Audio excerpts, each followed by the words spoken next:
Okay, so let's move on to the next part, which is attention line. Attention line helps a letter get to who it needs to get to. Now, in your email, you usually just have a to. In a letter, you can add an attention line, but you can also do this inside of your email, where you're actually saying that I'm sending this letter to, but I want it to go extra to a specific person. So let me just give you a quick example. It's a little bit hard to understand, right? So let's say I have a inquiry or a sales letter, and I want to try to get the attention of someone inside of a company.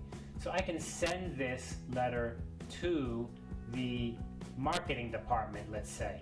But inside the marketing department, there is a person named Ms. Smith.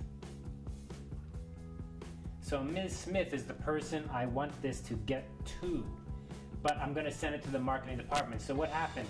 This letter will go to the marketing department, but it will be attention, Ms. Smith. Now, what does that mean in reality? It's a very good thing to understand, is that this letter goes to the marketing department. Anyone there can open it and begin to work on it, and then they will pass it on to Ms. Smith.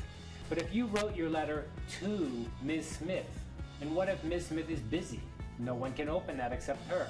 What if Ms. Smith has left the company, or maybe she's taken a vacation? Now your letter must wait for her to come back, maybe 2 weeks or 3 weeks. That's not a way to do business. So a much better approach is we send the letter to something bigger, like the whole company or a department, and then we say to a person.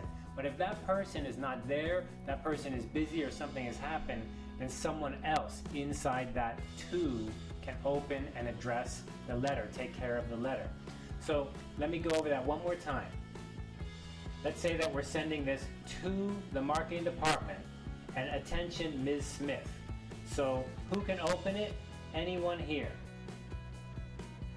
What if Ms. Smith is not in the company anymore, or what if Ms. Smith is on vacation? No problem. Anyone inside the marketing department can open it. What if Ms. Smith is there and she's okay and she's not busy today? They will pass it on to her right away, and she will respond to it. So you can see the way we write the attention line is like this, but you can see up here is who is this letter to.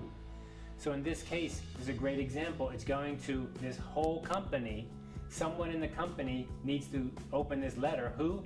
Anyone. I don't really care who. But I do know that I want the letter to go to Greg Rogers. Eventually, I want it to get to him. If he's not there, someone else please take care of this letter. Let's take another example here. This is a somewhat different example, a little bit more general.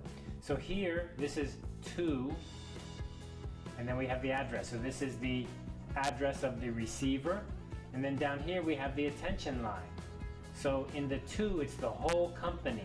This whole company I'm sending it to. That sounds strange, but you can do that.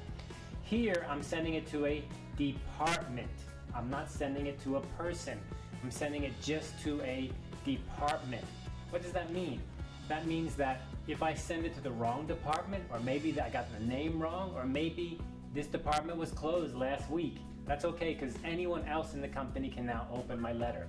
Or someone in the company will open the letter, and what will they do? They will send it over to the marketing department right away. So that's a great example of how to write a really good business address. You send it to a bigger level and address to a smaller level, usually a person. So let's take a look at what happens next in the opening. We have the salutation. So the salutation is what you've seen many times before, something like dear somebody. So an important thing to remember is, we're going to talk about it in a little bit, is this colon here. So this is a colon, right? A colon are 2 dots, but an English colon is different from a Chinese colon, so you need to be very careful. This colon has no space before it and 1 space after it. So you can see here, no space before the colon, 1 space after the colon. Dear sir, gentlemen. Now maybe you've seen often people use a comma here. So they say, dear Mr. Smith. And then they use a comma. That's a different way to write that. We're going to stick with the colon. and I'm going to show you why in a moment. So here are people you know, like Dear Ms. Roberts, right? I know this person's name. Mrs., Ms., and Ms.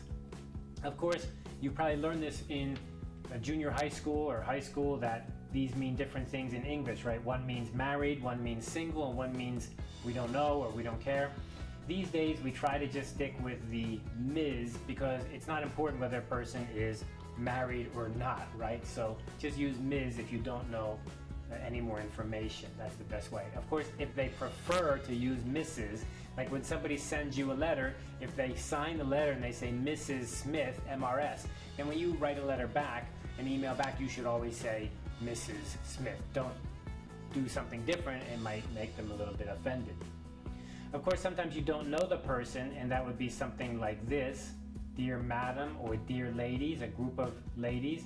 Dear Madam, Madames, Madams, yes, Madams. So you can become more formal or less formal, but it really is important to have this. Lots of people write their emails and they don't include this salutation at all. I often receive emails and they don't have my name there at all. How do I even know that you know who I am, right? And you may think, well, today email were very informal. Well, the reason for doing this is not to be formal. The reason for doing this is to know that I'm not getting junk mail, that you're not wasting my time, that you know who I am. And it's always going to pay off for you to be formal in business. You're never going to lose something by being formal. So we have many different ways we can do this. If it's addressed to one person or two people, or it can be addressed to an organization, like here, gentlemen, ladies and gentlemen.